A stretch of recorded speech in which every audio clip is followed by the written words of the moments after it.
So it is not one event, it is actually a journey towards fulfillment, towards Purnatvam, towards Amrit. If I come as a sadhak, then my focus is on sadhana. My focus is on meeting Mahatmas to gain knowledge, not just clicking photos with some Naga Sadhus. Okay, जो भी पाप करना है वो कर लो, फिर कुंभ में जाके उसको सब धो देंगे और फिर वापस नया पाप शुरू कर सकते हैं. Imagine a gathering so vast, so ancient, that has outlived empires, survived invasions, and yet continues to strive uninterrupted for millennia. Imagine a space where time seems to pause, where millions come together, not for entertainment, but for an inner calling. That is the Kumbh Mela. But what truly makes Kumbh more than just the largest human congregation? Is it just about taking a dip, or is it something deeper, something timeless that connects us to our very essence? To help us understand this, the true essence of Kumbh, we have with us Swāmi Swatmananda, Acharya from Chinmaya Mission. With his profound knowledge and clarity, he has guided countless seekers in understanding the wisdom of the scriptures in the context of modern life. Hari Om Swamiji. Very happy to do this podcast with Brihat and you. Yes. Swamiji, before we dive into the grandeur of Kumbh, let's begin with the very word Kumbh. It appears simple, but it looks like it has a lot of layers. Could you share with us the significance of the word in both a literal and a spiritual sense? As in, is it just an event or a symbol of something eternal? So Kumbh literally means a pot, a kalash, but it has a very beautiful symbolic meaning, in fact many meanings.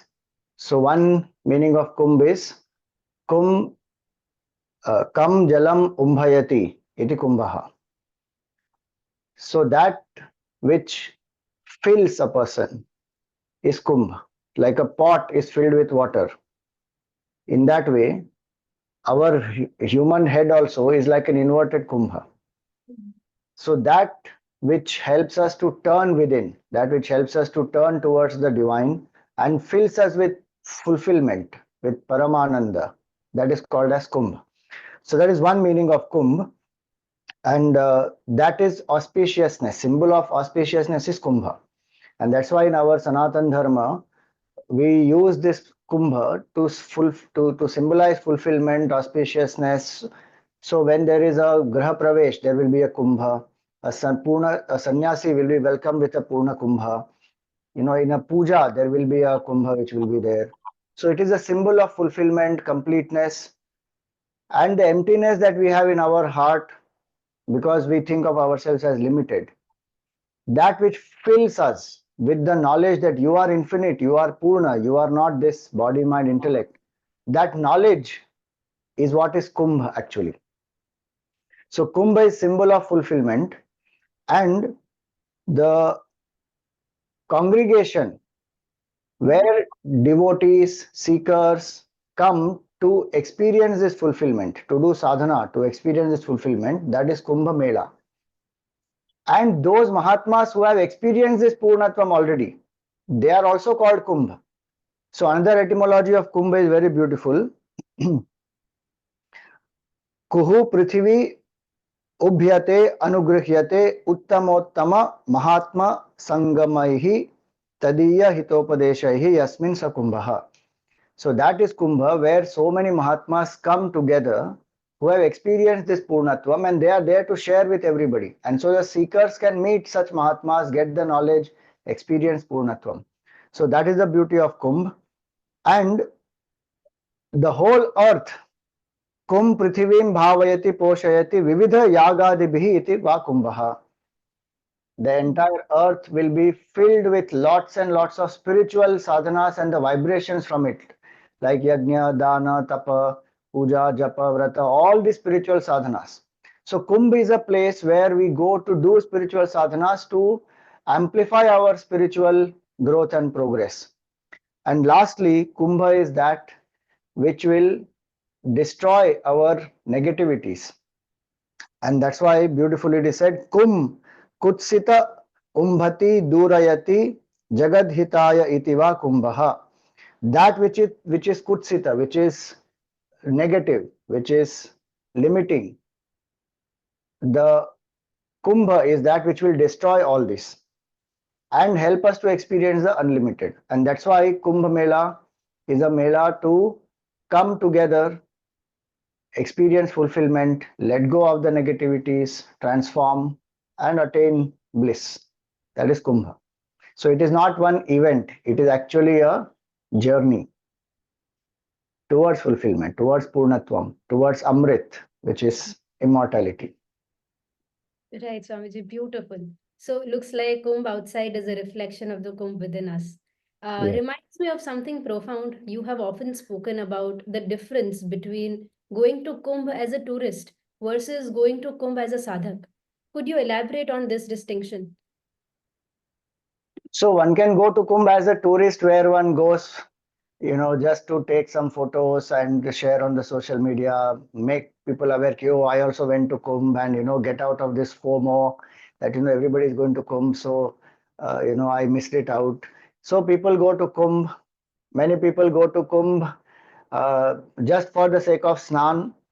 And their whole focus is only on the Snan. And then the rest of the time they are out there, wanting to explore sense enjoyments and outdoor adventure activities and eating the local fast food and all that.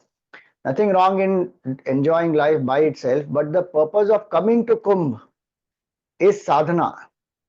As a tourist, if I visit, it's just one more place I've ticked off on my tourist destination list. But if I come as a sadhak, then my focus is on sadhana. My focus is on meeting Mahatmas to gain knowledge, not just clicking photos with some Naga Sadhus or to find who are the most weirdest Babas and then go and click pictures with them. A tourist sometimes just limits oneself to that. But a sadhak wants to identify who are these Mahatmas here, who have realized the truth, seek knowledge from them. They go prepared with questions and doubts. What will I ask a Mahatma? Because if I meet a sadhu who is knowledgeable, who is has done sadhana, then what should I benefit from that person? What should I ask? Right. So one will prepare oneself. One will do sadhanas and go there. One will go there and sit and do the sadhanas there. So the mindset of a person who is a sadhak is to attain siddhi, is to attain fulfillment. It is a rare occasion to meet so many sadhus of different sampradayas. It is also to find which sampradaya I can belong to if I don't have that clarity yet. It is also to get diksha. Many diksha ceremonies happen there. Ishta mantra diksha you can get, brahmacharya diksha you can get, Gayatri mantra diksha you can get, sannyas diksha you can get. So a sadhak will go with that bhavana to do sadhana, to meet the siddhas, to strengthen my bhav as a sadhak, to meet many other co-seekers, and that community of sadhaks I can then be in touch with and progress. So that's the attitude of a seeker. Right. So it is an opportunity to identify your temperament and also find a guru, or rather a group that will help you amplify your sadhana or go deeper into it. Yes. So brings me to my next question, Swamiji. What mindset should one have before going, and which you did touch upon, like a sadhak mindset will definitely give us more benefit, and when we go as a spectator, all will come back with our photographs. But what exactly because you spoke about a few sadhanas that one does before going, so preparatory sadhanas. Do you want to touch upon that? What kinds of sadhanas can a person do? So yes, that's very important to prepare oneself to go before Kumbh, because if one goes prepared, the benefit is maximum, and one is also very clear that this is what I want from Kumbh. So there are different levels of preparation. Let us see: physical, verbal, mental, intellectual, spiritual. These different levels we will see. At the physical level, first thing to do is to train our body to conserve energy. So the Shastra says, live in brahmacharya. These preparatory sadhanas one can do as many days before as one wants to. 1 month before, 10 days before, 1 week before. Ideally, if one has done for a longer time, much more effective. So follow brahmacharya, conserve vital energies, eat sattvic food, avoid onion and garlic because they have a tamasic effect on the mind. So increase sattva guna, learn to wake up early and sleep early. Ensure that we at the bodily level are doing certain exercise to keep the body fit and fine. Practice upvas if you can, because ideally 1 day before the snan and on the day of snan till you do the snan, if the mind has done upvas, the body has done upvas, it would be very helpful because the pranic energies go upwards when we do upvas. So practice upvas beforehand and ensure that you start taking bath with cold water, because in Kumbh when one goes, it is very cold atmosphere there. And so one starts taking bath with cold water, and many times the early morning snan in Brahma Muhurat when one does, there is cold. So prepare the body accordingly. Take very bare minimum essentials to Kumbh, what is required for just the basic clothes, medicines and few things. Also take the sadhana samagri. So take whatever you want to do there for sadhana, puja, japa. So take your mala, then items for puja, take any havan samagri if you want to take. So take these sadhanas, so prepare well physically. Verbally, ensure that we speak positively, give up using foul language, slang words. Verbally ensure that we learn some chantings, some mantras, and especially Triveni Stotram written by Shankaracharya ji, Prayag Ashtakam. These things we can learn to chant and chant much before. I am saying Prayag Ashtakam because we are talking about the Kumbh at Prayag, but in general, each place, Haridwar, Nashik, Ujjain, so the appropriate stotrams for each of these places, one should learn to chant, like Ganga Stotram, Yamunashtakam, even for Prayag. So, like that, there will be different shlokas and stotrams. So, learn to chant and everyday chant. So, speech gets purified. Do Ishta Mantra Japa, definitely 1 mala a day. That will purify the mind as well as purify the speech. If you can learn some Vedic mantras with intonations to chant, ideal because they are most powerful. So that's a verbal preparation. Mental preparation, one must go, as we discussed earlier, go as a sadhak, connect to the Ishta Devata, do the japa every day there at Kumbh itself, and identify one negative quality which we want to let go in Kumbh, which we have been struggling against, and with our effort we are not able to let go. So then we invoke the grace of the divine mothers, the Tirthraj Prayag, Ishvara himself, and pray that help me to drop this. So identify one thing that way and drop it there. Spiritually, before we go to Kumbh, it is ideal to do a puja of Ganesh ji and the Guru Tattva and the Pitrus. So we take their blessings and then we start the Kumbh Yatra. Pray that you meet Mahatmas who are enlightened, who are experiencing Purnatvam, and that may we have the satsang with these Mahatmas. And definitely meditate on the self. Who am I truly? If you have initiation into Vedantic knowledge, then meditate on the self. That is the most powerful sadhana one can ever do. And one more thing at financial level, take some, whatever money you can take some money and go and do dān there. You can do dān of various things, fruits, clothes, books, whatever you want to do dān there. Different things can be given, grains, many things can be given, but do dān there. So prepare accordingly and go. These preparations will also help us to be in the right mindset when we go to Kumbh. And we do the sadhanas there. And when we come back also, we experience that state of fulfillment and continue some of the sadhanas. Right, Swamiji. So very interesting. At different levels and different layers, you made us understand this. I'll come to the purpose of dānā and the deep significance of it a little later. But what is piquing my curiosity right now is that there has been a lot of talking about the belief that taking a dip in the kumbh washes away the sins, the papas. So at this point, I want to understand from you the concept of punya and papa.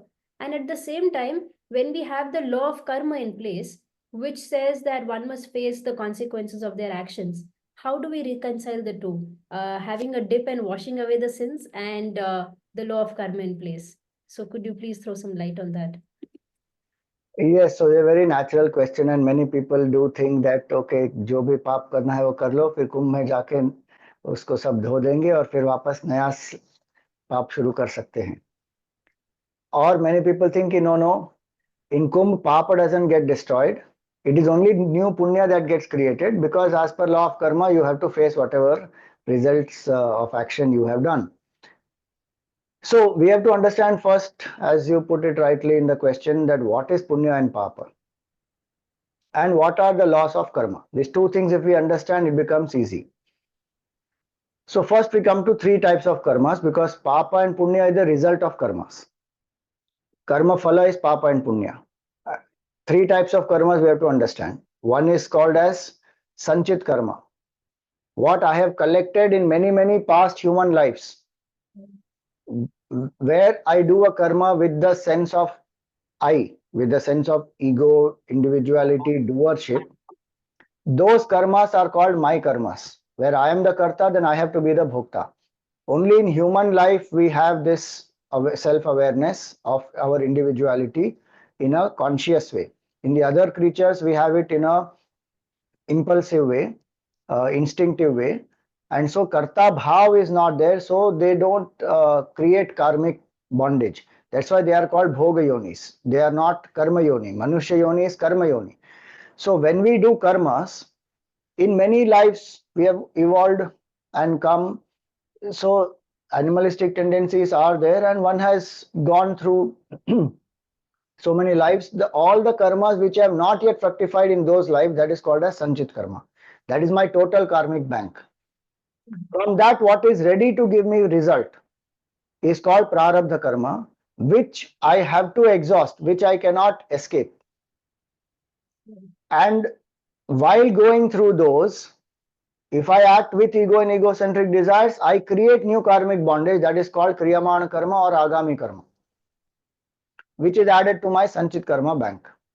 So every action can become a means to exhaust the existing karma and reduce my karmic bank, or it can become a means to add more to it. That certain karma is exhausted, but through that ego and egocentric way, I am adding new karma also. Now, if I have understood this, whatever karmas I have done from my total karmic bank, very little of that is fructifying as prarabdha. That cannot be avoided. That cannot be escaped from, that cannot be destroyed. But in human life, we also have the ability to do purushartha. And so when a person understands this and does sadhana to drop the ego and egocentric desires, then the person becomes exhausts the existing karmas but doesn't add new karmas. Now, while doing karma, when our intentions are noble, our actions are noble, then the result of it is meritorious, that is called as punya. While doing the karmas, if the intention is negative, action also is negative, the result of that is negative, that is called as papa. So punya and papa, they are karma phalas, and they are called adrishta karma phalas. They are invisible karma phalas. Visible results we experience at the body, mind, intellect level. Suppose I help somebody who is poor. Now that person has got some money. I can feel the joy in the face of that person. I can see physically, I can understand intellectually how this will help him to fulfill his desires and he will attain satisfaction. So it generates that visible result. But the invisible result is a punya that is generated when I have helped somebody. That you and I don't know. That is the description given in the scriptures, and Ishvara is the karma phaladata. Ishvara takes care of our punya-pāpa account. So in our march of evolution, we have done many good karmas for which there is a punya with us. We have done negative karmas for which there is papa karma phala, and they will result in a future birth. That is what we say as prarabdha. To exhaust certain adrishta phala, punya or papa, we come here on this earth. Now this much if it is clear to us, when we say that a person goes to Kumbh and does Snan, then the papa will be destroyed. Which papa will be destroyed? What has already fructified in the form of prarabdha to do this, to go through in this life, that cannot be destroyed. That I have to go through. But how I will go through? The Kumbh Snan purifies my mind, where I say I drop a certain negative quality and I am able to be devoted, I surrender my ego, then I become pure in my mind, that no matter what karma I am facing in this life now, even if it is very difficult, sorrowful, miserable, I will not do negative karmas. Why? Because my mind is purified, I have taken a resolve to live a more positive, sattvic, pure lifestyle. So the prarabdha karma, it will help me to exhaust. Agami karma I will not create, because ego I am destroying. I am letting go of my ego to whatever extent I can. Sanchit karma, in that whatever papa is there, that will definitely get destroyed. Because that's what the scriptures say. The papa karma phala which has not yet fructified, which would fructify sometime in future, those will get destroyed. Right. And that is how the jiva's transmigration will end. Depends on how much intensity the bhavana that one has while doing the snan. Right. If one really has the shraddha, bhavana, one surrenders, one drops the ego, then the transmigration completely ends for that person. If the person does not have that much of shraddha but says ki my papa is getting destroyed, with that bhavana one is taking the dip, then yes, papa will get destroyed. There is no doubt about that. So this punya and papa is told by the scriptures to us. It is not scientifically visible, provable. And the result of punya and papa, and the result of snan, that it will generate punya and it will destroy papa, that also is told to us by the scriptures. And the glory of the place, Tirthraj, Prayag, or in any other place, Haridwar, Ujjain, Nashik, is also told by the scriptures. The glory of the divine mothers, Ganga, Yamuna, Saraswati, of what, of Veni Madhav Bhagwan, of Triambakeshwar, in Nashik, or in Haridwar, it is the place where Gangaji enters the plains, or in Ujjain, Mahakaleshwar. All these glories are being told by the scriptures. And so all this is being told by the scriptures. So when we have to take something from the scriptures, we have to take not partially, we have to take it fully. Otherwise we believe in little parts, okay, this will happen but this will not happen. That is not correct. So if the scripture says ki by doing Ganga Snan at Tirthraj Prayag during Kumbh, papa will get destroyed, it will get destroyed. And this is the experience of so many countless Mahatmas. They who have experienced it, who have felt it, who have then shared it with the seekers and the devotees. So this is the understanding of punya and papa and how it will destroy. And if a person goes with this intent that I am going there to destroy the existing papa karma so that I can start fresh, then the papa will not get destroyed. That Right. Shastra is very clear about it. So it is not at all a way to,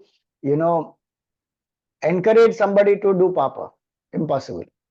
Yes, in the same line, if we speak about Prarabdha karma, there is a lot of discussion on the internet and otherwise that If you take a dip in the sacred waters, it will reduce the intensity of the papa, or rather the consequences that you're facing in life. So does that also abide by the law of karma, or does it fit well there? Yes, in some ways, where we say that Prarabdha is divided into three types of Prarabdha. One is the Prabal Prarabdha, one is the Madhyam Prarabdha, and other is the Manda Prarabdha. Prabal Prarabdha is very, very powerful karmas which I have to exhaust. It may be marriage, it may be a business gain, business loss, it may be death. Many of these are Prabal Prarabdha that one cannot escape at all. Madhyam Prarabdha is with more self-effort I can change. And Manda Prarabdha is with even little self-effort I can change that around. So the Kumbha Snan can help us to mitigate some of these Manda and Madhyam Prarabdha karma phalas if they are negative. Got it. And they will equip us to ensure that we have the right mindset to deal with what is coming. Right. Like you have a car which has a good shock absorber, then the car goes through a ditch, but the impact is lesser. The car will still go through it because it's there on the road, and if you can't avoid it, you are going to go through it. So in that way, Prarabdha one will go through, but one is equipped now with a good shock absorber, and so the effect of it on the person will be much lesser. Right. This makes so much sense. In fact, understanding the concepts of punya and papa and the law of karma, this puts in perspective the whole process of snāna and the mindset around it also. We also heard from you, Swamiji, that Kumbh is a time to let go of negativity, to drop a negativity, a negative quality into the waters. But what does this truly mean? Is it like an instant purification, or is it a starting point towards a journey? I would say it is both. It is a psychological and spiritual process where, as we said, human being is having this yoni, special yoni, this is karma yoni. So I have the free will. And each of us, if you go by the psychiatrists, what they say, that all of us generally think on an average 60,000 thoughts a day. And in these 60,000 thoughts a day, it is stunning that almost 55 to 65% of the thoughts are repetitive. Same thoughts I keep carrying day after day after day. It is such a huge baggage that I'm carrying for nothing. It's just similar thoughts psychologically going round and round and round. Kumbh Snan is an opportunity to drop some of these patterns. And it's a new beginning. And our Sanātana Dharma gives many such opportunities to make new beginnings, to drop the past baggage and start fresh, to start a transformative journey. So a snan also is like that. If I decide, okay, my tendency to be very irritable, or my tendency to, let us say, keep awake till late in the night, or to wake up much later after sunrise, any of these tendencies, or I have a very negative speech or a very critical attitude, any of these negative tendencies if I have, and I say, I'll drop this here. Now spiritually I am saying that I want to be a better person, and I am putting my effort to let go. See, human beings, we have a tendency to cling, and we are clinging to our negativity. That's why it is not going. If I say I want to let go, which means what? I have accepted I have a negativity, I want to change, and I'm ready to let go. If these three things happen to a human being, that person will transform. Many times we don't let go and we cling to it, we justify it. Now I'm ready to let go. So when I go with this attitude, that's why preparation is important, that I prepare my mind saying, this is the negativity I'm going to drop. When I go there with this right attitude that I want to let go of this, I do the snan 3 times and I say, oh Divine Mothers, I am dropping this here. Help me to become purified. This is gone now. And one visualizes oneself being pure. So when one finishes the snan, one says Shuddhoham, Muktoham, Buddhoham. One feels that this is pure. I have become pure. I have become free. I have become liberated. I have become wise, and I have let go of this. So there is an instant purification that will happen, and depending on the intensity of that negativity, when one comes back, sometimes the past habit is strong, so it may prompt me to behave in the same old way, but that is where the sadhana is to say, no, I have dropped this, I have given it up to the divine mothers, they have taken it away, it is gone. Now I am not going to engage in it once again. So it is instant purification as well as a process. If it is a strong habit, it is a continuous process, and eventually the person will be freed from it. It all depends on my sankalpa, and the grace of Bhagwan anyway is there. So if I say I have dropped it and I don't pick up that behavior, I don't repeat it again, I am freed. And in fact, this can happen at any time in the whole sadhana or the evolution of a person. Not only during the time of Kumbh. You can go any time to Gangaji, do the Ganga Snan, and the Shastra says you drop a negativity, you will be purified. In fact, one can do a havan, write the negativity, put it inside, and if you know, there are a lot of these psychological tools, and one of them is this, where psychiatrists will tell you that whatever you are feeling about an experience which you want to let go, you write it down completely, pour yourself fully into it. Entirely you write down whatever you are feeling about it, then they will burn it or they will flush it, and they will say, you observe that, let your mind have the clarity that it is gone, it has left you, and so don't repeat that pattern again. So today psychiatrists also use some of these processes, which in our scriptures from many millennia this has been recommended. Right. Because you spoke about that our tradition gives us so many opportunities to embark on the journey of transformation, reminds me of how very recently our sadhus who have been a part of the Kumbh, who have been arranging the Kumbh, have also introduced the concept of Ardha Kumbh. So brings me to a point where we can discuss the types of Kumbh that there are. The Purna Kumbh, the Ardha Kumbh, the Mahakumbh Mela. Could you please share something on that? So in my understanding, Mahakumbh Mela happens every year at Prayagraj in the month of Magh, and sadhaks come there, stay for a month, do the whole sadhana, and Maghi Purnima Snan has its own glorious mention in the Shastra, in the scriptures. Then we come to Kumbh. Kumbh happens in 4 places as per the movement of Jupiter. Jupiter is Guru. So Brihaspati or Guru or Jupiter takes 12 years to complete one rotation around the sun. So somebody said beautifully that we understood the impact of Jupiter's gravity on the earth, because Jupiter is so powerful, its gravity field is so strong that many asteroids and comets and other things that Jupiter draws towards itself, and that's how earth is protected, earth is saved. And so when the world celebrates New Year, which is earth completing one rotation around the sun, we celebrate Jupiter's 1 year also, and that is why Kumbh happens once in 12 years.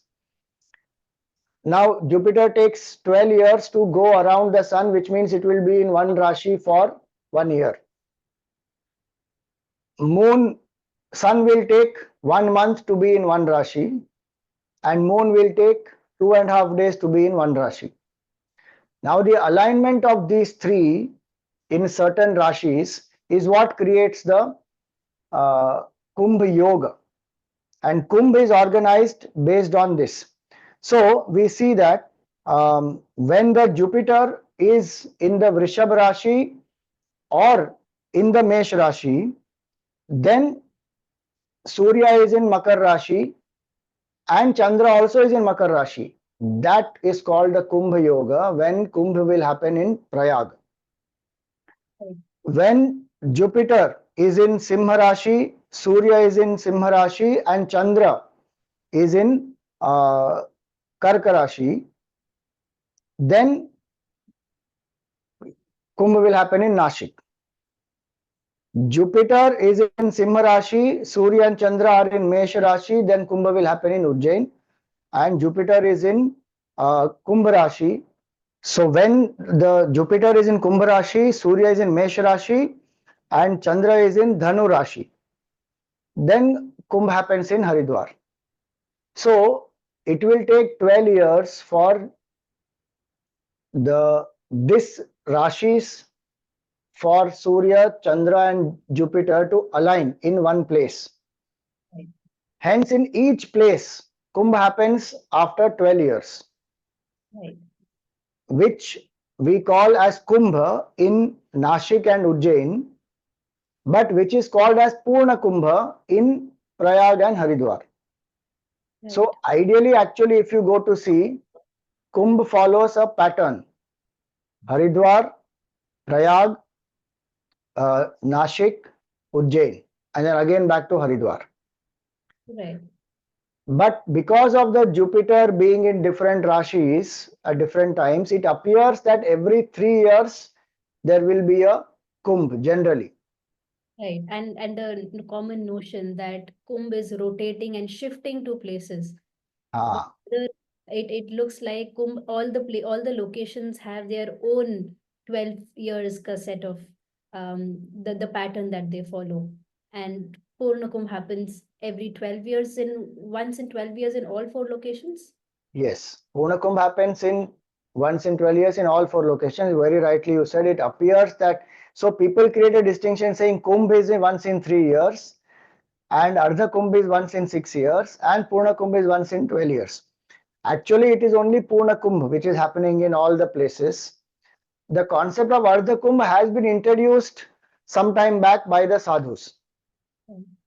So if you see that way, technically there are only 2 kumbhs. One is Ardha Kumbh, which is now introduced. Otherwise, there is only Purna Kumbh, once in 12 years.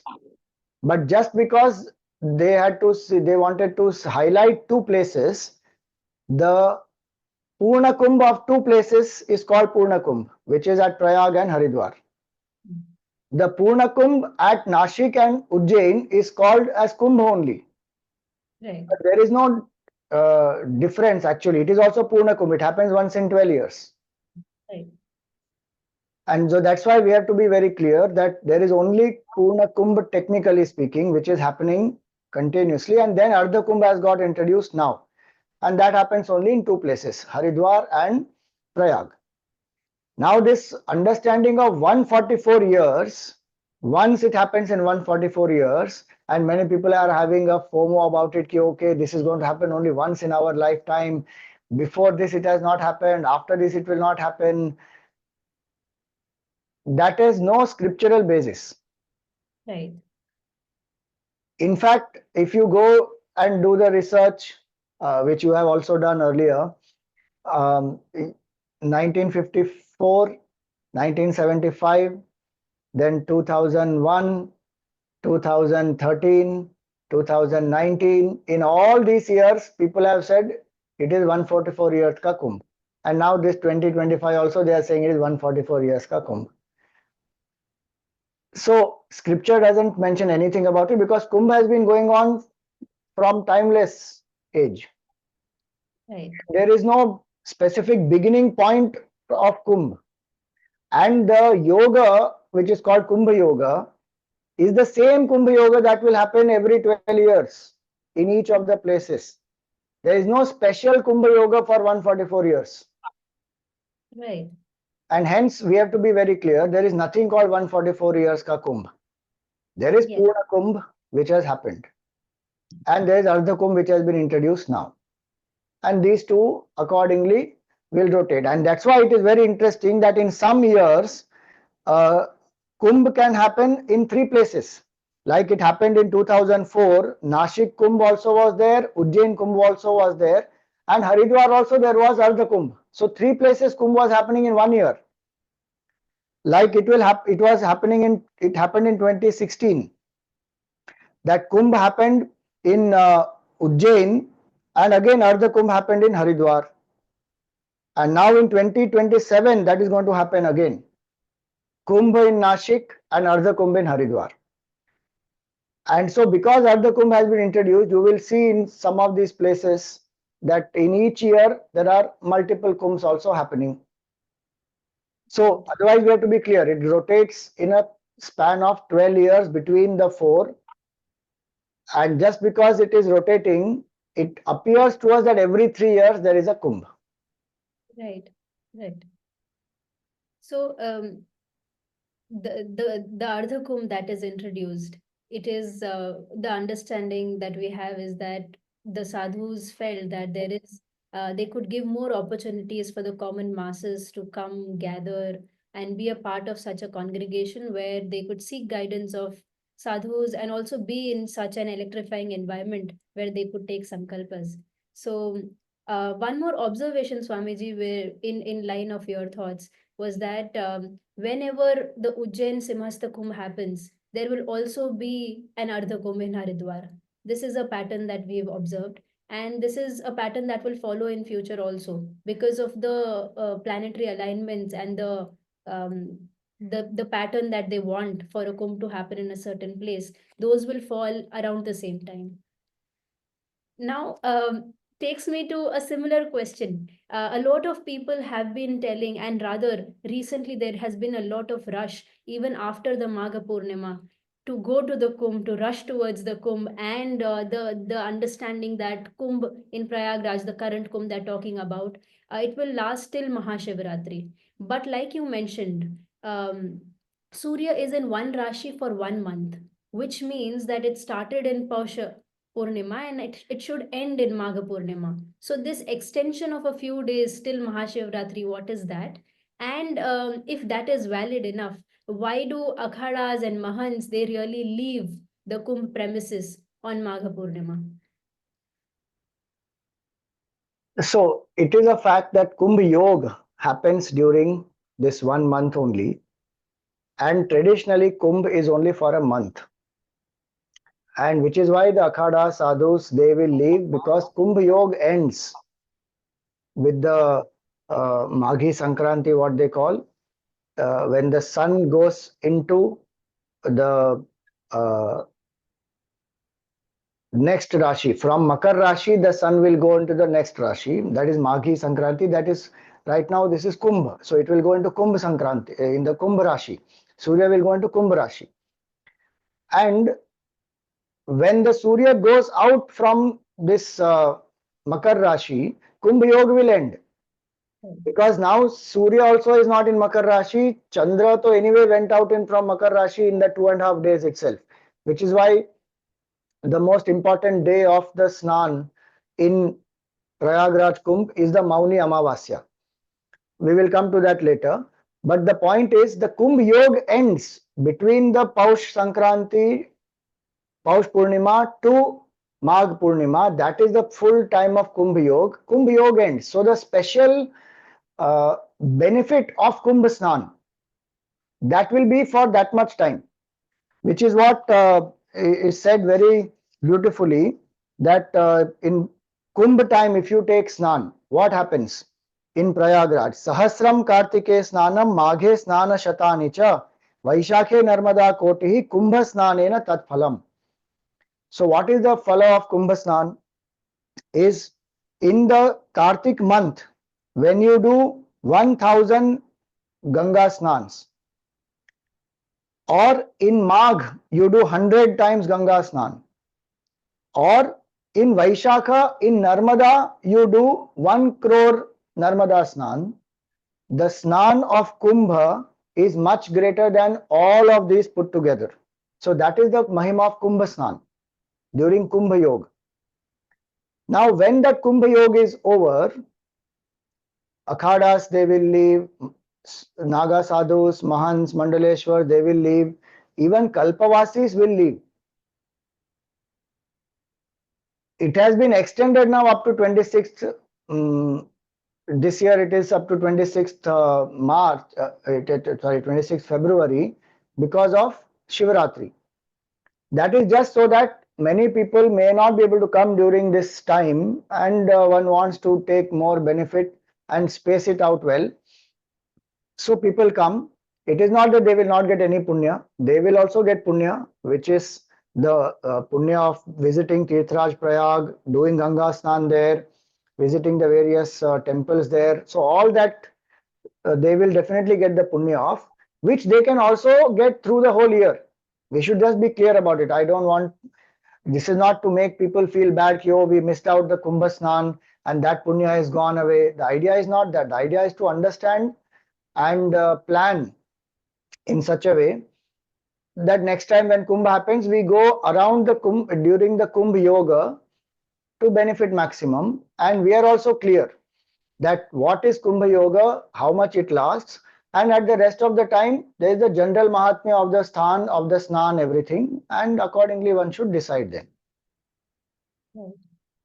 Speaking of people who could not go, even now, brings me to my next query, which is about Manasi Snan. People who haven't been able to attend the Kumbh physically, we've heard that there is a concept of Manasi Snan, or a mental offering of the path. How does this work? Could you share?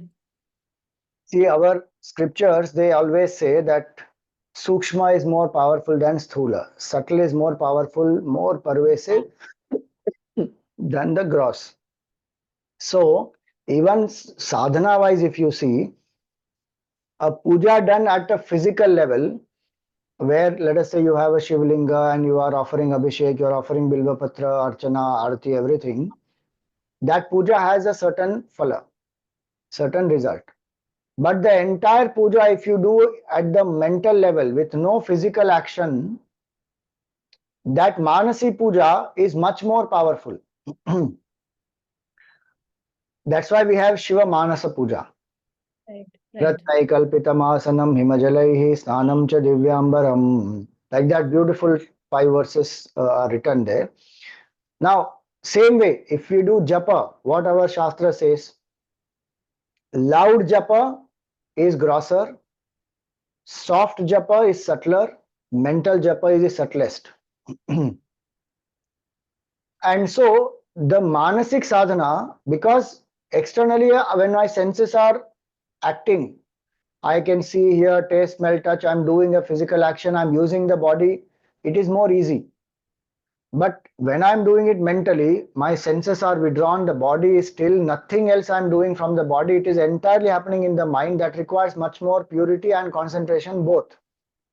And so when we do Manasi Snan, in case I'm not able to go to Kumbh for any health reasons or whatever valid reasons, it's not an excuse that I don't want to go to Kumbh, so I will do Manasi Snan. But for some reason I'm not able to reach there, then I can be at my own home. I can sit and visualize the Tirthraj Prayag, visualize that so many sadhus, mahatmas, they are there, seekers have come. I am at Tirthraj Prayag on the banks of the Sangam. Ganga ji is flowing from the left, Yamuna ji is flowing from the right. I am there right at the confluence. And entire snan I can do mentally. I take a sankalpa, why I want to do the snan. I invoke the Tirtha Devatas. I chant those shlokas mentally. And then I go and do the snan. So my mind is visualizing everything. And all of us know in Vedanta we say that the mind is the doer. So the mind which has done it will definitely get that punya of the Manasi Snan. In fact, even today management experts are saying that. Stephen Covey said what? Every creation happens twice. First in the mind, then outside. Outside, nothing can happen if it has not happened in the mind.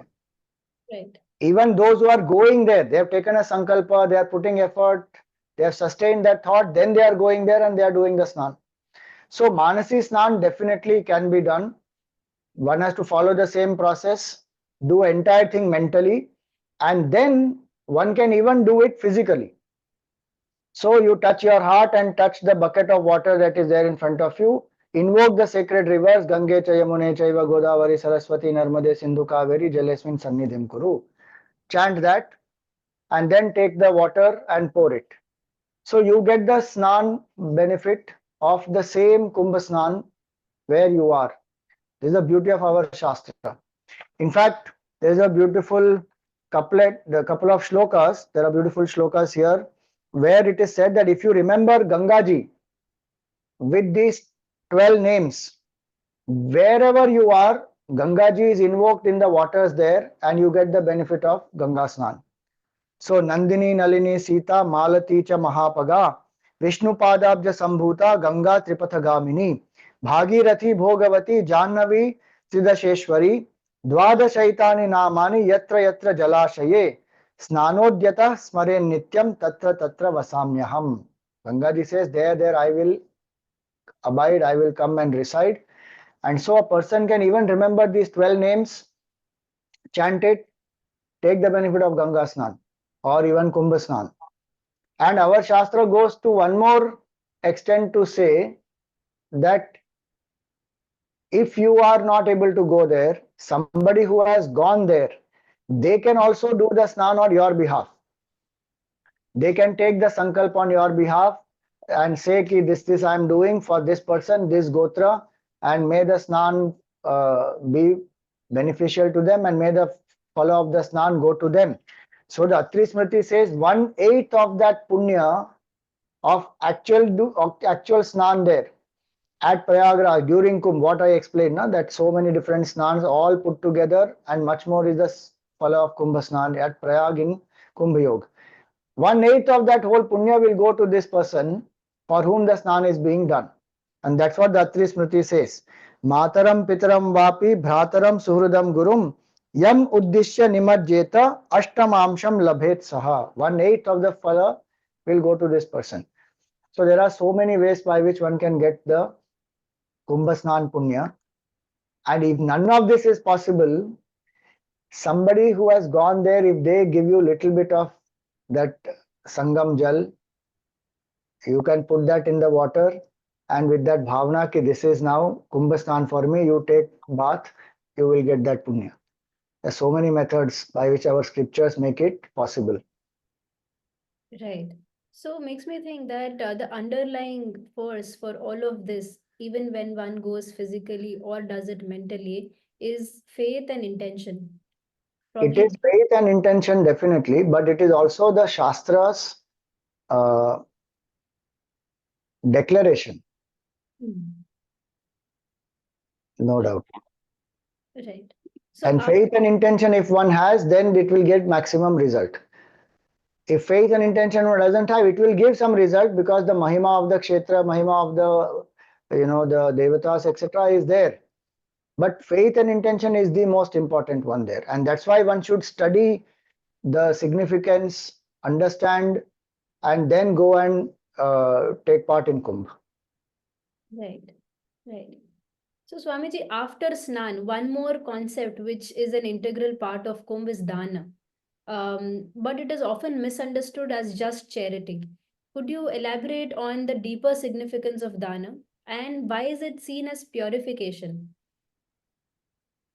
So dān, there are three things which the scriptures say, especially when in the Gita it comes, that yajna, dana, tapa, karma, na tyajyam karyam evatat. Yajna, dana and tapa. These are the three things that one should do. Everybody should do. Even a sannyasi has to do. So Prayag is the place where maximum yajnas have happened. Brahmaji himself created that place. Brahmaji did the yajna there. And countless yajnas Brahmaji has done. Hence Bhagwan Vishnu and Shiva and the devatas named that place as Prayag, where very special types of yajnas have happened. And the most exalted yajnas have happened. That is why place is called as Prayag. So yajna happens at Prayag. Kumbh itself is a yajna. Yajna means for a common cause, everybody comes together contributing their best, and the results when they are achieved are experienced by everyone, shared by everyone. So it is a common cooperative endeavor. Kumbh is a yajna. Dān also has to be done there because when one does the Ganga Snan, in fact, if you see Dān has to be done after any sadhana. Suppose you do Purascharan, you do a certain lakh times. Suppose Om Namah Shivaya, 5 alphabets it has. So Purascharan of Om Namah Shivaya will have 5 lakh. You have to do 5 lakh times japa. Now, when you finish 5 lakh times japa, you have attained a certain punya. Our Shastra says a portion of that you have to offer. 1/10 of this you offer as ahutis in a yajna, and 1/10 of that, so 5 lakh ka 1/10 is 50,000. So 50,000 ahutis you offer in a yajna, and 1/10 of that 50,000 is 5,000. That much annadan you do for 5,000 people. If you can't do for 5,000, do for 500. If you can't do for 500, do for 5. But you do dān. Right. Which means what? I have attained punya not only because of my karma. I have attained punya because of the collective universe, because of everybody. So many phenomenal forces, people, everyone is responsible for me to be able to do sadhana and benefit and attain punya. So inherent in every sadhana is to do dān, meaning you share the punya with people, make their lives better, and that in turn will also give you punya. This is such a beautiful concept. What people say nowadays, they say that CSR and plow it back to the society, and you have made profit, you can't enjoy yourself, you give it to the people also, you give bonus to the employees, like that, Here it is there inherently in every sadhana that you must do dān. And why is it purifying? It will help me to expand my vision. It will help me to identify with somebody who is needy and empower their life. It will help me to let go of my possessiveness. It will help me to let go of my doership, that I have done this, it is my hard work, my money, my effort, and why should I give it to somebody? That kind of ego, it helps me to drop. Right. And so we do dān when we go to Kumbh also. And the beauty of dān at Kumbh is, every sadhana that you do at Kumbh, the fruit is infinite times. So japa, if you do 1 mala, you get infinite times ka punya. Snan, you are getting so much of punya that we already saw. Same way, dān, you may give 10 rupees, but the punya is not of 10 rupees. Punya is infinite times. And so one does dān. And one can do dān of different things. You can give money to the poor people, you can give food grains, you can give clothes, you can give food. Different things can be given in dān, depending on whatever is your bhavana. And in fact, it is amazing that we see so many people coming from such humble, simple places, but they also will do dān as per their shraddha, as per their shakti. If nothing, we saw that in Kumbh, people are even doing dān of 1 muthi of rice. Yes. So each one, as per yatha shakti, yatha bhakti, they are doing their dān, and it will definitely benefit and purify. Right. Right, Swamiji. So here, what should the attitude be while doing the dān? The attitude is, I am here to serve, I am here to share punya, I am here to empower the lives of people as an instrument of the divine. And I feel grateful to Bhagwan that I got the opportunity to come to Kumbh, do the sadhana, do the snan, and as a result, I see the divine in front of me, and I'm offering the dān. The highest type of dān is where one feels that I am not even the giver. Denhar koi aur hai, det raha din rain. Bhagwan is giving day and night. He is only the giver. Who am I to give anything? I am nobody. And so whatever Bhagwan has blessed me with, I am sharing with everyone. With that bhavana of egolessness, gratitude, surrender, Bhakta will also say that I am doing dān to Bhagwan only. Bhagwan only is right in front of me. I am giving it to Bhagwan. Tera tujhko arpan. It is not even mine. Bhagwan's items I am giving to Bhagwan. So there is no ahankar in that. So that is the bhavana with which one does the dān. And do you know, if one does dān to sadhu mahatmas who are jivan muktas, our Shastra says that if you feed a jivan mukta, it is like the punya of feeding the entire world. Not only human being, every single being on this earth. Because a jivan mukta is one who is having the identification with the infinite consciousness, and the whole world is appearance of that consciousness alone. And that's why in our Sanātana Dharma, there is a Mahatmya of doing dān to a sadhu, to a Jivan Mukta, to a Mahatma. Right. Annadan, Vastradan, whatever one can do, Dhan Dan. Because what one gives to a Jivan Mukta, the Punya one gets is of giving it to the whole world. Yes. So it's such an interesting concept, Swamiji, that at the core of our civilization, we have this concept where we are sharing our punya also with other people, where other societies are still in the mad race of fighting for rights. We are here to share our punya also with others, and rather ultimately also dissolving the identity of self and other. Yes. So, Swamiji, when you did speak about dāna, and here one more aspect is dāna of puja samagri and other necessities to kalpavasis. Brings me from here, I want to take all of us to the idea of kalpavas. And from starting with dāna, what does one give to kalpavasis? What is the concept of kalpavas? Who are kalpavasis? And how is this harmonious blend of grihastha living is such a balanced life where they are also incorporating spiritual aspects and doing their sadhana? So Kalpavas is a very beautiful sadhana to do, where it is also like a shortcut. A human being wants shortcuts.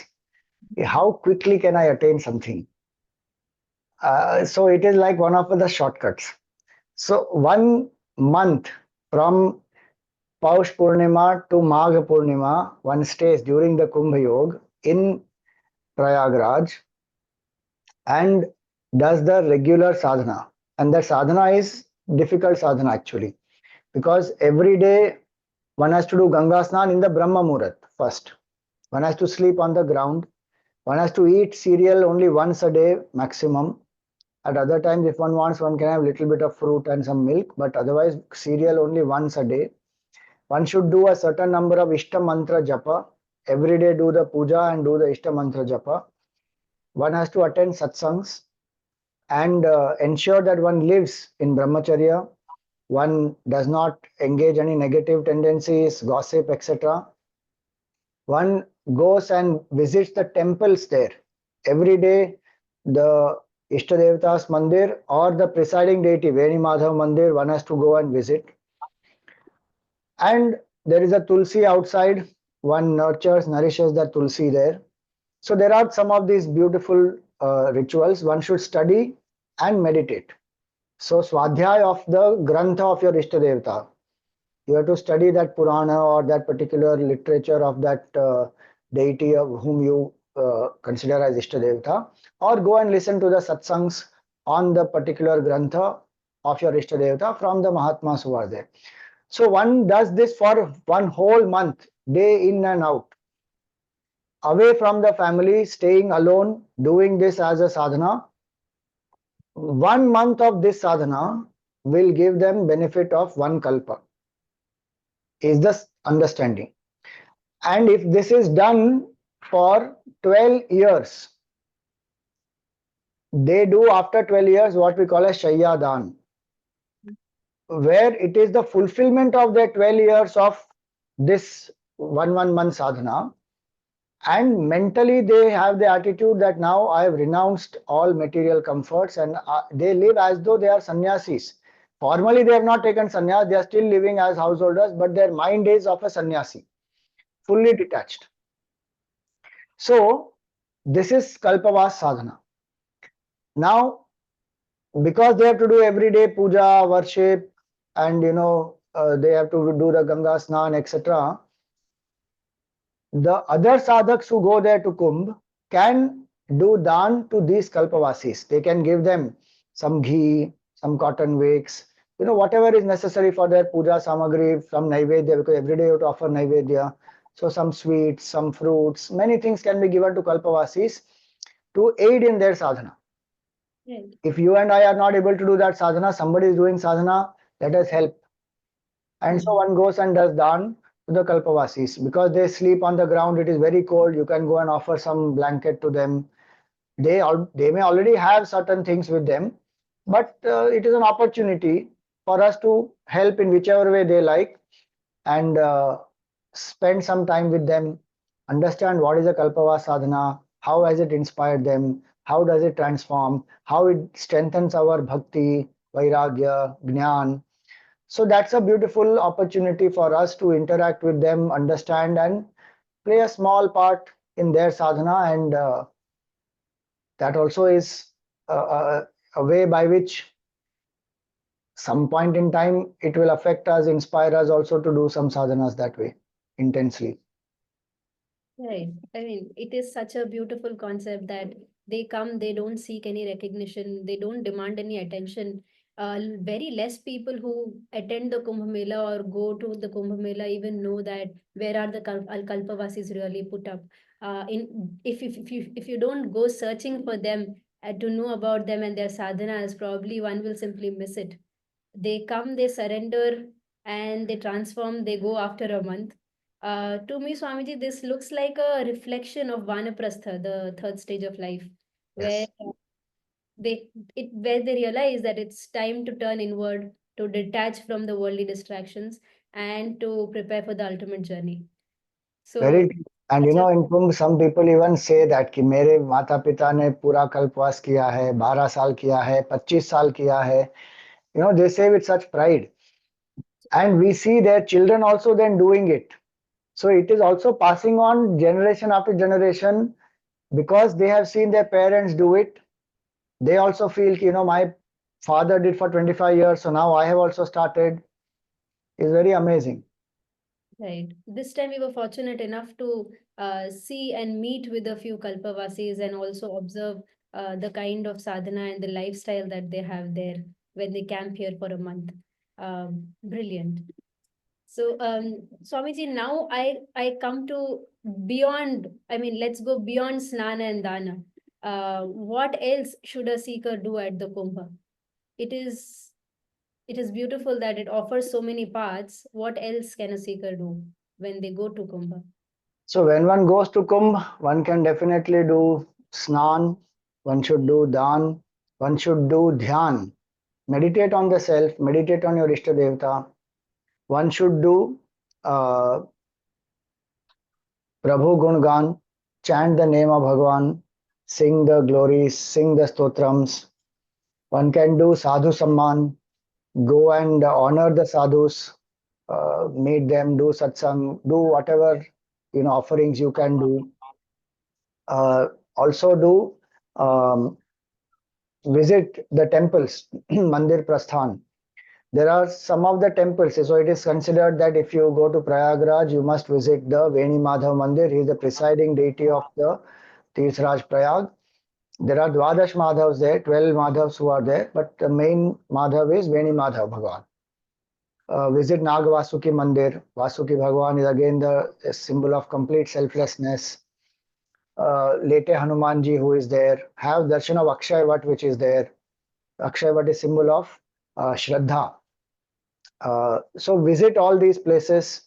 Um, take out those portions from the scriptures which speak about the glory of Prayag, which speak about the glory of Triveni, which speak about the glory of Ganga, Yamuna, Saraswati. Chant all those portions and definitely do meet Mahatmas and speak to them. Genuine questions about spiritual life, about how to progress, whatever are the obstacles, how to overcome. So it is a beautiful opportunity to meet, interact with different Mahatmas. There are so many opportunities to gain knowledge. Like the Shankaracharya-jis, they come there. Right. Go and meet Shankaracharya-jis. They have a specific time where they meet the devotees and then they take their questions also. And there are many sadhanas they also do. And some of these are open for people. Like when we went, we saw the various shivlings and the shaligrams and many things which were established where people can come and do the darshan, and those are worshipped by Shankaracharya ji there. So one can meet these great Mahatmas, have question answers with them. They are also engaging in many sadhanas which are for the well-being of the whole community. Like where we went, we saw the yajna being done for protection of mother cow. So 324 kundas they have made, and they are doing the yajna of the pancha devatas, meaning they are propitiating the grace of all the devatas who are the main devatas of our Sanātana Dharma. So Shivji, Vishnu Bhagwan, Shakti, Kartikeya, and Surya. So this Go Pratishtha Yajna is being done. So one can see all these things, and basically it is an environment for doing sadhana, satsang, swadhyay, seva, and that should lead us to sakshatkar. That's the main purpose. Right, Swamiji. So you mentioned about meeting sadhus, seeking guidance, having conversation, asking the right questions. But in the midst of millions of people who are dressed in Bhagwan or in ochre, how does one identify real sadhus? Puja Gurudev Swami Chinmayananda He always said that if you are a bud which is closed, the bee may come around you, hover around you, and go away, and you will not know. But if you open up as a flower, you don't have to give advertisements also, the bee will come automatically to you. Same way, if we have the demand ki I want this knowledge, intensely we seek from Bhagavan, many times it is that the Mahatma will come into your life. You will be drawn towards them also. That is first point to understand. Second point to understand is there are descriptions given in our Shastra. Somebody who is identified with the self, who is beyond body identification, somebody who is equanimous, who is detached, who has sense control, who has freedom from anger and lust, in whose presence one feels peaceful, who is able to make you independent, who solves the questions that you have and helps you to connect to the scriptures and gives you the guide in your hand so that you don't have to be dependent anymore. These are the qualities. And obviously, just looking at somebody, one will not understand. So one has to spend some time, meet them, understand, have conversations, and based on this, one will be able to identify. And if I am a sadhak, I will definitely be able to identify somebody who is a siddha. So if I am already walking the path, then I know certain things, certain difficulties, challenges, and it will become easier to identify. If I am not a seeker, then it becomes a little difficult to even identify. And the idea is not here to judge anybody. The idea here is only to find the right guidance. And that's why the portions of the Gita like Sthita Prajna Lakshan, Bhakta Lakshan, Gunatita Lakshan, we should study beforehand and understand and cultivate the demand we will find. And last and most important, one of the most important ways is that we, through our satsang, when we have a group of seekers who are walking, when we exchange with each other the knowledge that we have gained from different Mahatmas, from there also we will be able to identify, okay, here is somebody who is, you know, able to answer questions and has so many of these qualities that the Shastra says, then one can go towards them. And today, the age of internet, so many people are already on the internet. Even many Naga Sadhus and many of them are on the internet. The moment somebody opens their mouth, their wisdom and their knowledge level can be understood. And so, do some background research also, that who are, you know, some of the well qualified, and as well as, you know, who are the Mahatmas who have certain anubhav. Beforehand, if you do the research and you go to Kumbh, then you can go specifically to their shibir or to their ashram and then meet them. Swamiji, specifically to the Kumbh setting, as in this, the thing that you mentioned, it also applies to our lives at large. But specifically to a Kumbh setting, is it also true that Naga sadhus have the authority to ask or question anybody who is in the robe of a sannyasi? and ask him questions about Mahavakyas and others, and if they're not able to answer, there are consequences. Is that also true?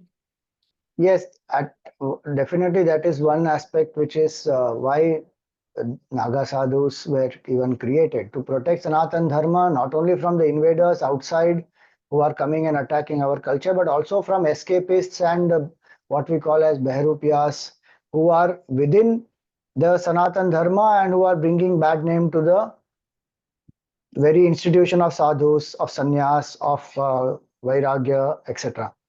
So Naga Sadhus can ask, because today, unfortunately, what has happened is the glory of the Bhagava, of the sannyas parampara, somewhere people have taken it for granted. And anybody is wearing ochre robes, especially during Kumbh, they just feel that they can be in full orange robes. In fact, when I went to one temple, the priest there, he asked me that, are you a sannyasi or have you taken up this vesh for Kumbh? That question was a little off-putting question, because why is that question even arising? Because there are many people who are just wearing the ochre robes for the sake of wearing it, thinking that, okay, Kumbh we have come, we'll wear orange and come. No doubt orange has got connected to Sanātana Dharma, and so people are thinking that I'm a proud Hindu, so they are wearing it. But they have to understand that if you wear full orange, that is a symbol of a sannyasi who has formally renounced. Right. And so anybody just can't take that. One has to be qualified, one has to go through the certain process of sannyas, of initiation. And when one is initiated that way, then according to the Dashanami Sannyas Parampara created by Shankaracharya ji, one will be initiated into sannyas. So one will belong to a particular mat, one will have a particular sannyas mantra, there is a particular Veda, and there is a particular Mahavakya, there is a Bhiksha mantra. All this one has to know and apply, practice in one's life. So a Naga Sadhu can question any of the sannyasis, and if they don't know these, then it means that that person has taken up the ochre robes just as an escapist, or even sometimes to bring bad name to the Sanātana Dharma. So in the earlier days there would be consequences. They would become, they would punish that person. Today we are seeing that how people are taking up ochre robes, like that they're taking up jatas also. There are places where you can go and fix a jata on yourself, and you color the hair, etc. And so it has become more of a show, more of an adambar, which is something we should rectify. We should ensure that as Sanātana Dharma followers, we maintain the garima of this institution of sannyas. And if somebody wants to wear orange, let them wear maybe just one orange shawl or one orange, what you call as a gamcha. Wear otherwise regular clothes, or just wear a little orange top but wear something else at the bottom. And Rudraksha, orange, jata, these all have great significances. They have great rules and regulations to be followed. And we should maintain the dignity of all these. And Naga sannyasis also, anybody wearing bhasma and wearing Rudraksha doesn't become a Naga sannyasi actually. Nagas also have an initiation process. Nagas also have upasana mantra. They also have a particular akhada to which they belong, and then they have a deity associated with that akhada whom they have to worship. So all these there are properly organized methods, processes, and we should be aware of these. Absolutely. Yes, Swami. It was so unfortunate to see Jata studios in the Kumbh this time, and also celebrities taking up robes and as if it is a fancy dress. So, of course, we as Sanatanis need to be mindful and also limit ourselves and uphold the glory of sadhus, sannyasis, the ochre robe. Um, Brings me to my next question, Swamiji, for you, which is what is the true prasad of Kumbh? So, because a lot of people, they have already come back, a few people are already, I mean, they're right there, and everybody has a question, what do I bring back from Kumbh? So there are many tangible things one can bring, which many people would have brought. So the Ganga Jal or the Sangam Jal or the Yamuna Jal, very, very sacred. Bring it back. Give it to those who have not been able to go to Kumbh. Let them do snan with that. Sprinkle this Ganga Jal everywhere in your home, in your office, wherever you can. Use the Ganga Jal for Abhishek on Bhagwan on especially specific days, even festival days. Uh, if you want to, you can even drink. Maybe others can also drink the Ganga Jal regularly. So that way, Ganga Jal can be brought, Sangam Jal, Yamuna Jal can be brought.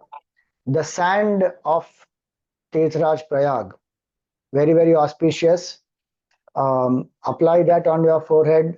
People who have not been able to go, apply it on their forehead, because countless sadhus, mahatmas for many, many generations have been walking on that place. And even Bhagwan wants the sand of the Ananya Bhaktas. He runs behind them so that the sand of the Bhaktas falls on him. So bring that sand. Visit various temples, bring prasad from there.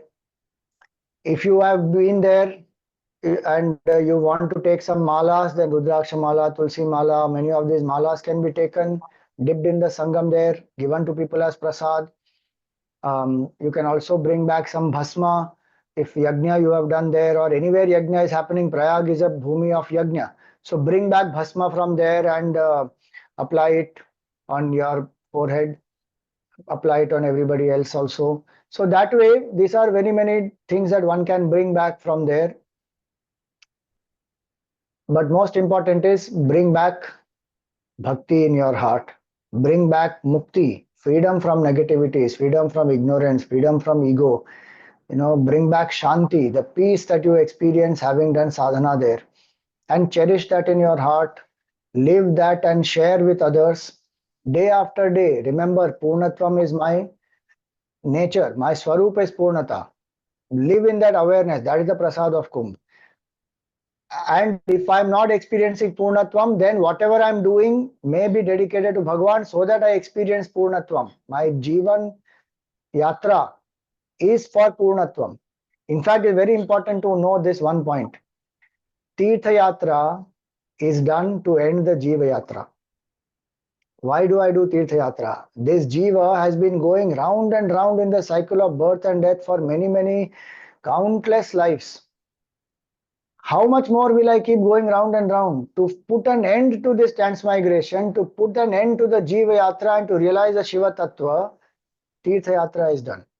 So the prasad of a Tirtha Yatra is Shiva. Prasad of Tirtha Yatra is Purnatvam. And prasad of Tirtha Yatra is freedom from cycle of birth and death. And that's the prasad of Kumbh. And one more Kumbh is be proud that you are a follower of such a glorious Sanātana Vedic Dharma, where the whole focus is on realizing the Purnatvam in us and recognizing the Purnatvam of the entire society. We chant Purnamadaha, Purnamidam. That is Purnam. This also is Purnam. The absolute transcendental is fulfilled, complete, Sachidananda Swarup. And this creation which has emerged from the Supreme, also everyone and everything here is divine. And you see that Mela where people are coming together. 50 crore people already have done their snan this time. And peacefully they have all come, focused on doing their sadhana, in spite of all difficulties. Their bhav, their shraddha, their bhakti, their tapasya, their tyag, their selflessness is stunning. Just to be in that environment and understand what is the glory of Sanātana Dharma, how many sadhaks are following this path. What we have seen is those who have been able to reach there, but so many more have not come, but they are also doing their sadhanas. So the glory of Sanātana Dharma, the glory of coming together, the glory of so many different sects which are there, different paths, different people, different philosophies, all coexisting together.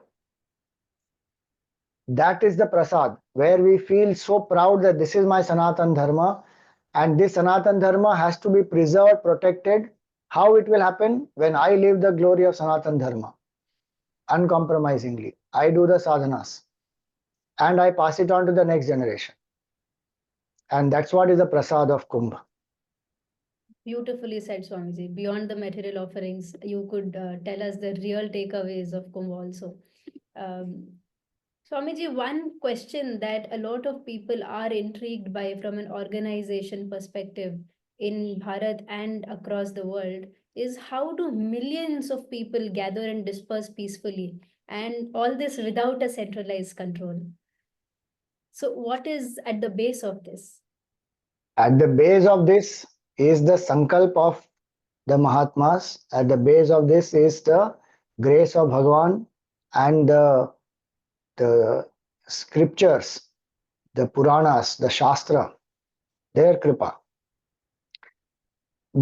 To get all these, to get the blessings of the Mahatmas, to experience the phala that the Shastra says, and to understand the the beauty of Sanātana Dharma, the power of compassion of Bhagavan, people come.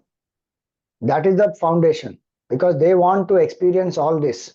They come to Kumbh. They are not coming to Kumbh for just recreation, for enjoyment, for meeting each other, for socializing. None of that. Why are people coming to Kumbh? They are coming to Kumbh for spiritual evolution. They are coming to Kumbh to purify themselves. They are coming to Kumbh to attain punya. And punya is the currency for everything in this universe. People talk about currencies in different countries. In India it is rupees, in America it is dollar, somewhere it is yen, somewhere it is euro dollar, all that. But what is the currency of the creation? It is only one currency, and that is punya. Call it by whatever name. Different cultures have called it by different name, but that is what it is. It is punya. Call it merit, call it punya, call it sukrita, whatever you call it. People come there to attain punya, because only through punya I will get a human body, I will get even healthy body, I will get wealth, prosperity, good family, love, happiness, knowledge. Everything comes to us by punya. So when one has understood that, one comes to Kumbh to attain punya, to destroy pāpa. So the real motivating force is the spiritual evolution. And because it is spiritual evolution, they are ready to put up with any difficulties. And that's why they are not having the attitude. Yes, now and then here certain little irritation and little small types of fights, etc., that can happen because patience may not be there and so many people are coming together. There may be delay, there may be crowd, etc., but overall, as you said, it is organized beautifully and people come and they are ready to put up with difficulties. They are going through it, they are finishing all their sadhanas and then returning to their home. So it is the spiritual evolution which is at the heart of it. And now the scale of it has increased much more.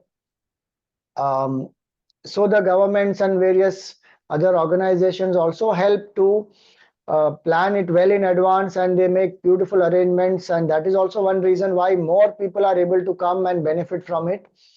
But like you said, people come together, they do spiritual sadhana, there is no conflict, nobody is being converted there, nobody is being forced to adopt a particular religion, nobody is having any conflict and fights ki I am this follower of this particular sampradaya, you are follower of that sampradaya, and we will fight and establish who is superior. Yes, in the past some of these may have happened, but on the whole the message is we are all divine, we all can coexist, we respect each other's philosophies, and Kumbh is a very loud proclamation of diversity and being secular. In what context? We respect everybody's mata. We don't impose anyone with our philosophy. We follow what we want to follow, you follow what you want to follow, we both respect each other and we will keep walking the path. And again, it's a sense of unity. Caste, creed, community, gender, nationality, nothing is asked. People come together, do sadhanas, and they go. That's the beauty of Kumbh. Absolutely. So it is sending a message to the whole of humanity of peaceful coexistence, of acceptance of diverse philosophies, and of seeing the integral oneness that exists. So on the contrary to, I mean, rather than fighting, we could see visuals of people of different sampradayas actually coming together, having good quality Shastrarth discussion. There are Shastrarth sabhas that were going on, good level of philosophical discussions. The churning was going on in people of different levels, as in seekers as well as people who are in top positions like Mahamandaleshwars. There is a need to know rather than to contradict the other person. So they listen to understand rather than contradict. That could be witnessed there at the Kumbha. What was your experience in Kumbh, especially when you went? You were there for more than 10 days, and there was a study tour, and cohorts from Oxford had come. What was your experience, and specifically keeping in mind the apprehensions that people have that, as a woman, how safe is it? How clean is it? Is it hygienic? Can we go there? Would you like to share that? Sure thing. Thank you for asking that. So, frankly speaking, 15 days, I could get out at any point in time, as in it's 3 a.m. or 1 a.m., any point in time, and not just me, everybody else, all the other women, young women who probably traveled for the first time alone to such a setting where lakhs and lakhs of people are there.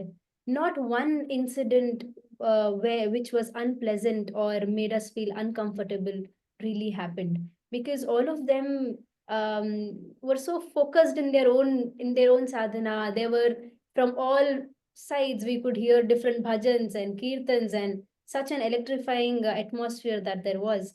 There wasn't a problem on the safety front, definitely. So we could, walk off anytime in the 24 hours, any point in time we could go out and feel absolutely safe. Other than that, because we are speaking about the facilities and about, as young women also, when somebody goes to Kumbh, how does it feel from a hygiene perspective also? The arrangements were top notch. In fact, we as young people, rather people who had come from Oxford also, or rather other universities from across the world, they had their own apprehensions about using the washrooms that were put up for public use by the government at different points, or on the path to the Sangam. And because we had to walk for long enough, there was a situation where a few people had to use those washrooms, and I'm so glad that Bhagwan gave that opportunity, that we could see what kind of arrangements are there. So for every set of 10 washrooms, there is a lady deployed to make sure that that is clean. After every use, it is cleaned. We don't even see that kind of facility in metropolises. So that was such a surprise and such a lovely experience that we as youngsters had in Kumbh. No sense of discomfort, and of course, the attitude does matter. When you're prepared to absorb it fully and take whatever there is, then you really don't care for simple or small discomforts that come by your way. So Very true. And as a first time goer to Kumbh, this was your first Kumbh. What was your entire experience? If you have to summarize your experience as a first experience of Kumbh, what would you say? right. So to summarize, I went with a lot of readings and about different sampradayas, and it on literature and on paper appears that these are such conflicting philosophies. If you take out the religion from it and only look at it like philosophies, they look like absolutely conflicting philosophies, and one could not imagine that people of these philosophies could actually sit together and discuss peacefully. To go there, I could see that firsthand, that people from the Shaiva, the Vaishnava, and in fact, even in them, there are so many subsects of who you believe in, who is your Ishtadev, what is your way of worship. A few people believe that there is Bhagwan in a physical form. A few people believe only in the Namajapa. But all of them, the underlying, the feeling for everybody was all of us are Hindus. And it was good to see so many youngsters there with an unapologetic Hindu attitude for the first time. because in the years, in our teenage years and all, we have seen ourselves and people around us being very, very apologetic of being Hindu and owning up to the identity, but there was pride. Facility wise, it was brilliant. And I could not imagine such a setting where so many sadhus would come and so many seekers would come, and that confluence of even knowledge that there was beautiful. It's difficult to actually wrap all that in a few words, but everybody who has been there on our cohort and otherwise, youngsters who I interact with, they've had the most brilliant experience till now in the Kumbh. Wonderful. Nice to know that. Kumbh actually is a beautiful confluence of Jnana, Bhakti, Seva. And I mean, at this point, I want to really salute everybody who has worked tirelessly to make this Purna Kumbh a fantastic experience for all the people who have come there. Government officers, the employees, the various people who are doing the seva for hygiene, for cleanliness, police officers, everybody, so many people have made it happen. And the level of detailing has been most brilliant. That how many months they have been planning for this, and so seamlessly it has been going on, and they have blended tradition and technology so nicely to ensure that the seekers have a great experience in all different aspects. So the glory of Kumbh was brought out also beautifully through the digital Kumbh experience. You know, they had Kala Kumbh, where they even had a quiz on Kumbh, and you could clear. There are some 12 levels of quiz which you can clear, and you can get a certificate also. Plus, they had used AI cameras, and they are using it even now for crowd control, and you know, such beautiful coordination between the control rooms, the police, everywhere. Cleanliness, you spoke about hygiene. You know, every day, morning to evening, there are people sweeping the roads, water being splashed on the roads so that the dust doesn't flow out, rise up. There are people who are cleaning the restrooms. There are people in the river collecting the coconuts and the flowers that people are offering. There are so many of these karmcharis who are doing such brilliant seva, and with such humility, just to ensure. And I really want to salute the police officers, because they were a source of real information of which sector is where. Right. Every single minute, at least 10 people must be asking them ki sector 18 kidhar hai, sector 22 kidhar hai, sector 12 kidhar hai, and patiently they have been guiding them. It was so brilliant to see that how Kumbh brings all people together, and there's such a great confluence of Jnana, of Bhakti, of Seva. Is most brilliant and amazing. Right, and all this in a temporary setting, as in it's a marvel to look at it like that. That all this will not even be there in say 15 days. Everything will be it'll just be land. And after a few months, probably Ganga ji will also rise and Yamuna ji will also rise, and that land also won't be visible. Correct. But yes, Swamiji. So this speaking about the organizing marvel and all that, I want to move towards one very interesting and most spoken about aspect of Kumbh, that is the Naga Sadhus. So a lot of people have misrepresented them. There is a lot of misunderstanding also on who Nagas are.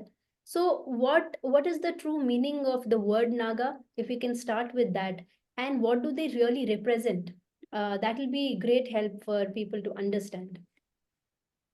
So, Naga, one meaning is one who is Nagna, who is a Digambara, who does not wear clothes.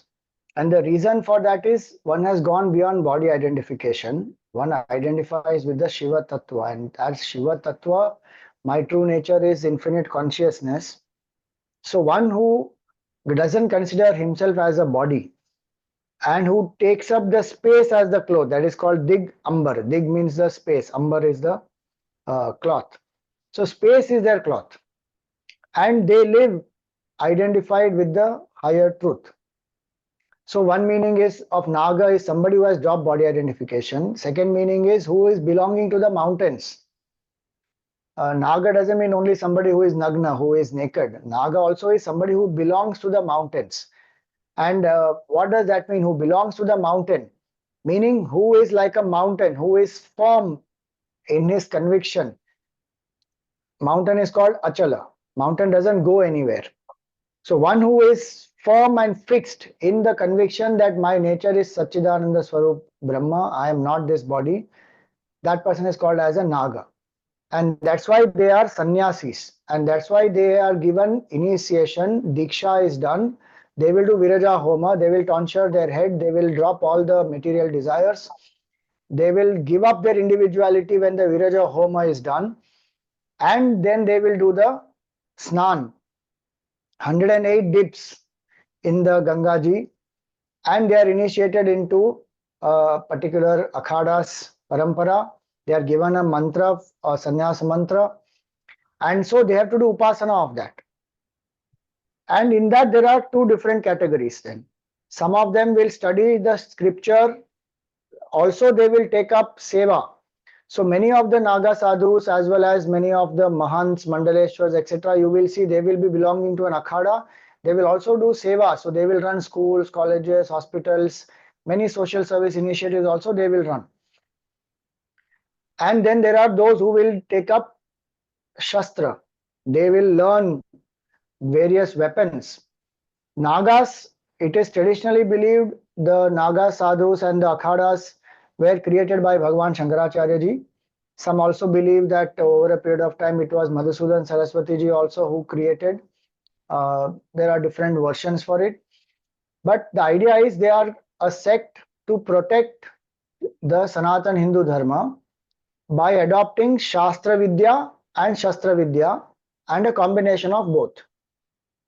So they will learn scriptures as well as they will learn certain weapons. They will have bhala, they will have sword, they will have various weapons which they will learn to protect Sanatana Dharma. And we have seen in history that how Nagas have fought. When Gokul was attacked, Nagas have fought to defend. When Kashi was attacked, the Nagas have fought and defeated. Many kings would call upon the Nagas to help, and then the Nagas will come, they will fight, they will protect Sanatana Dharma, and hence they have been created for that purpose. Some of them will study Shastra, some of them will study Shastra, some of them will do both.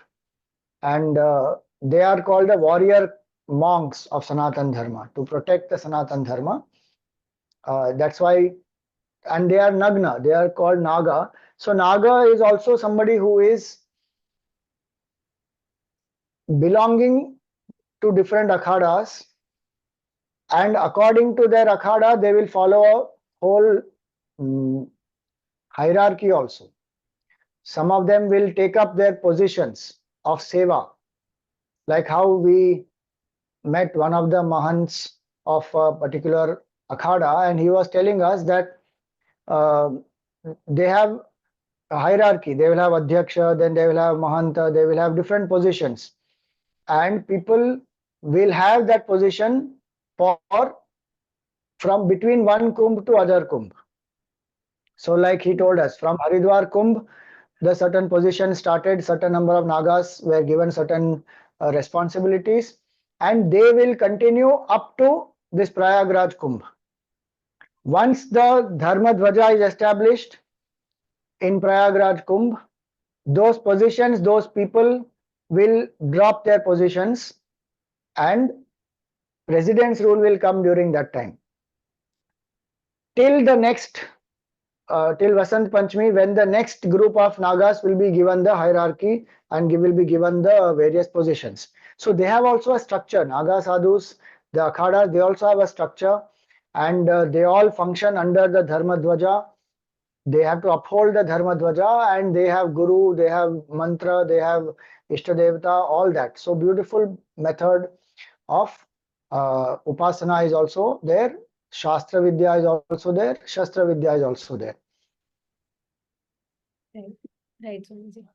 That gives a lot of clarity on Naga Sadhus and Akhadas. If I have to ask you, what does the Kumbh teach about the resilience of Sanatana Dharma? Because you just mentioned about how Nagas have come to the rescue of the Sanatana Dharma whenever Bharat needed them, on the warrior front also, and in fact on the intellectual front also. Sadhus are always there. And Kumbh is a representation, or rather, it's a congregation of sadhus majorly, and masses, of course, masses do come for darshan. But then it is sadhus coming together, discussing their philosophies, discussing the evils of the society, the challenges that the Hindu society faces, and also drive the society to in a certain direction to navigate through the challenges. So, what does the Kumbh really represent when we speak about the resilience part of the Sanatana Dharma? So, Kumbh as a congregation of sadhus, mahatmas, has been going on in spite of so many challenges that have come.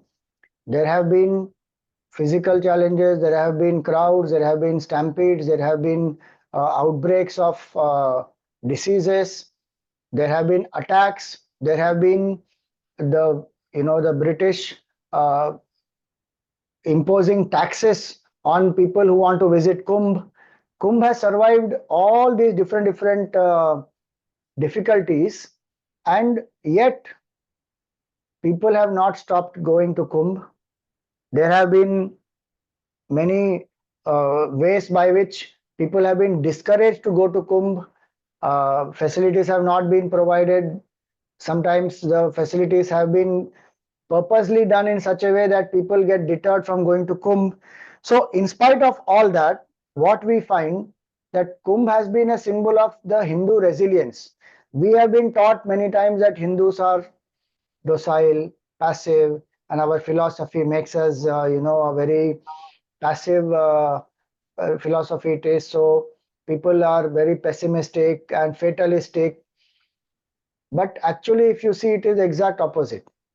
Kumbh is one symbol of complete Hindu resilience, because the Islamic invaders have come, East India Company has done many things, British have done many things, and there have been people who have got into Kumbh to create disturbance, to create stampedes, many such things people have done. Yet Hindus have not stopped, because for them, their Shraddha, their Bhavana, the significance of Kumbh, they hold it much, much, much higher. So they have fought against all odds, including even COVID. In 2021, when Haridwar Kumbh happened, yes, the scale was much lower, and Hindus, we understand the significance and the importance of the precautions that we have to take. So the scale was much lower, but with all precautions, people went, and they did. And so Kumbh is a very, very powerful symbol of the spirit of Hindu resilience, and which is what has actually helped the Sanatana Dharma. It is the only ancient living religion in the world today. Many other native cultures have been destroyed. Greek culture, Roman culture, Mesopotamian culture, Egyptian culture, Mayan culture, the Aborigines, the Red Indians, so many, if you go to see across the world, they have been destroyed by many people who have had their ideology imposed on these native cultures, and then they have systematically finished them, which they have tried in Sanatana Dharma also. But no country has withstood an onslaught of more than 1200 years and yet survived. We are not only surviving, we are thriving. So that is the spirit of resilience that Kumbh represents. The Hindu spirit is a spirit of resilience. Brahmanas have fought to protect our sanctity of our murtis, our bhagwans, our devatas, our mandirs. Kshatriyas have fought, kings, queens, Vaishyas, Shudras, everybody has put together their hard work, their effort, their resilience, sacrificed a lot. And then this Sanatana Dharma is a living, vital, throbbing culture even today. Kumbh is one representation of that Hindu spirit of resilience, I would say. And in that, the Nagas have also played a very, very big role. Not only for Kumbh, but to protect Sanatana Dharma as a whole. like we said, the sannyasi rebellion that happened against the British, the fight against the Islamic invaders in Gokul, in Kashi, in many other places. So the Nagas have played their role, various other people have played their role, and Kumbh, I would say every common man who has gone to Kumbh, in spite of all the difficulties, is a soldier who is representing the resilient spirit of the Kumbh. Even in this Kumbh, when stampede has happened and people have died, how much of fear has been created in the minds of people, yet are we not seeing that the people are still crowding, coming, they are not stopping. In fact, government thought that 40 crore will come in the entire period of Kumbh. 40 crores have finished even before 1 month ended, and still 15 days to go. So that itself shows the resilient spirit of the people. And what is driving them? Their Shraddha is driving them in the Sanātana Dharma, in the Shastra, in the efficacy and the glory of Kumbh.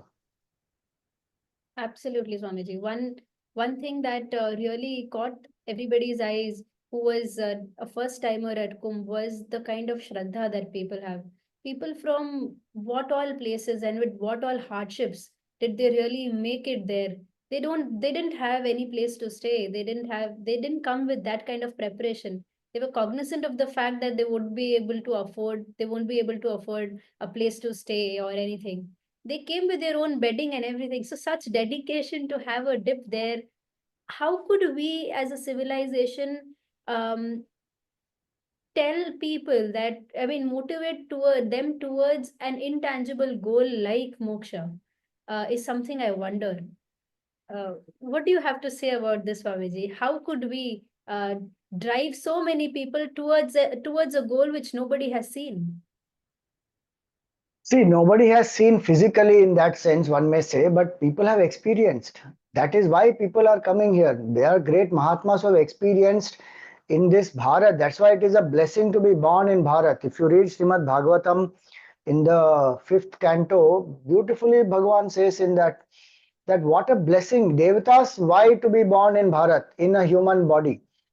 Why? Because this is the land of seekers, saints, sages, where the Jivan Mukti has been attained. So yes, physically one can't see, like you said, it's an intangible goal, but there are people who have experienced it.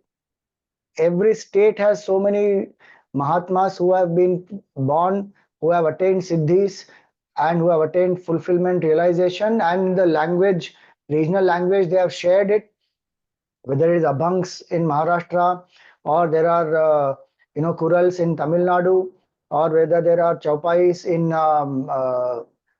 Tulsi Ramayana Chaupais, Hanuman Chalisa Chaupais of the north.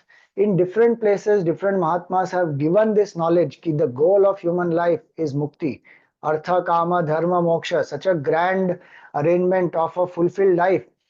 This inherent vitality of Sanātana Dharma, this knowledge of Sanātana Dharma, the common man who is a Hindu has this knowledge because the Guru Shishya Parampara has passed it on, Sant Parampara has passed it on, and people have seen in their own communities the power of satsang, the power of sadhana, bhajans, the temples. So it is a spiritual environment, it's a spiritual land. This is the land of Bharat, which is the core competency is adhyatma, core competency is dharma. And so when we have this, and that's why it's a civilization which is most ancient, more than 10,000 years old. It has taken a long time for us. It's a big march in evolution. Many countries, they are not even 1,000 years old. Many religions are not even 1,000 years old. Here we are talking about continuous civilization of more than 10,000 years old minimum. Saraswati Sindhu civilization is dated to 10,000 BCE. Now, in this march of civilization, that's why Bharat is called Vishwa Guru. Whether we accept it or not, even today Bharat is a Vishwa Guru in the field of spirituality. There is no other country that can come anywhere close to Bharat. For the amount of paths, methods, and the various levels of sadhana which are there, no other country has that much, no other religion has that much width to embrace all types of seeker, right from a non-believer to a worshipper of the formless and a Jivan Mukta. So this is the beauty of the Sanātana Dharma. which has been nurtured and nourished here. And so, if we have to give this, Kumbh is one big proclamation to the entire world of this very fact. And which is why so many people from abroad also have come to visit and to understand what is this kind of an energy here, environment here, that crores of people are coming with what attitude, with Shraddha, with Bhakti, and what is their sadhana, what do they want to attain. So Kumbh itself is a loud message to the whole world ki what is Bharat, what is the power of Adhyatma. And how will we pass this on to the next generation? Is by sharing the essence, the knowledge of Vedanta, is by making us understand that body is only a tool. Rise above the body identification. Don't make pleasure the goal of your life. Let knowledge be the goal of your life. And which is that knowledge? The knowledge of the self. And I'm very glad that many, many young people today are exploring this knowledge of Advaita, knowledge of Vedanta, to come to understand the essential oneness of Jiva, Jagat and Jagadishvara. And that is the crux of Sanatana Hindu Dharma, and that is what will has protected the Sanatana Dharma also. Right, absolutely, Swamiji. So if there is one experience that every seeker must have at Kumbh, what would that be? No matter what you do in Kumbh, understand very clearly, Kumbh is a symbol of Purnatvam. Purnata is our Swarup. Snan, Dan, Dhyan, Prabhu Gungan, Sadhu Samman, Mandir Prasthan, no matter what you have done or you have not been able to do for whatever reasons, don't worry about anything. Just take this one prasad of Kumbh. That is, my nature is Purnatvam, Aham Purnam.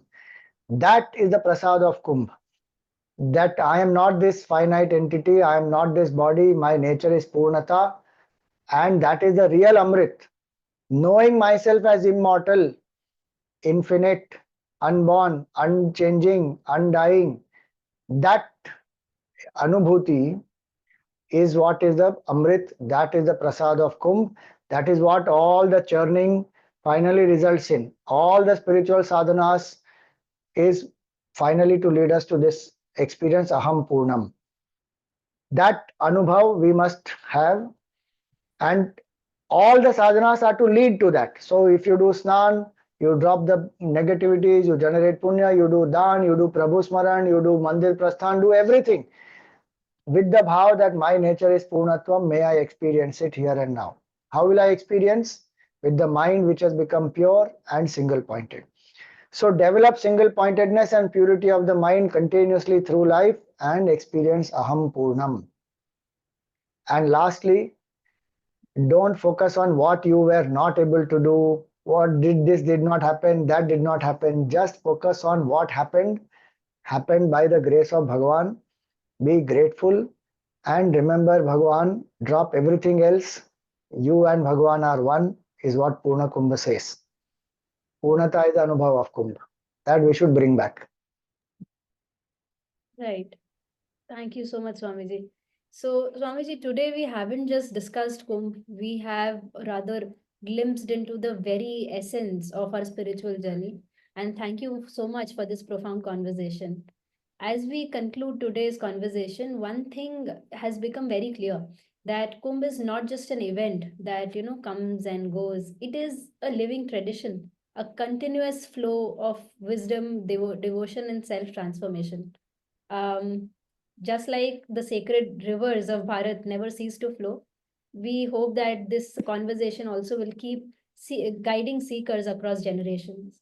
And it is the episode today, the conversation that we had, the topics that we touched, the questions we explored, is not only relevant to the Kumbh of 2025, it is timeless. Because we spoke about faith, about purification, about sadhana, about self-discovery. These are questions that seekers in every age should keep asking. So thank you so much, Swamiji, for taking us beyond the surface of Kumbh. And I hope this dialogue keeps inspiring seekers for years to come. Hari Om. Thank you, Cherish, and thank you, Brihat, also.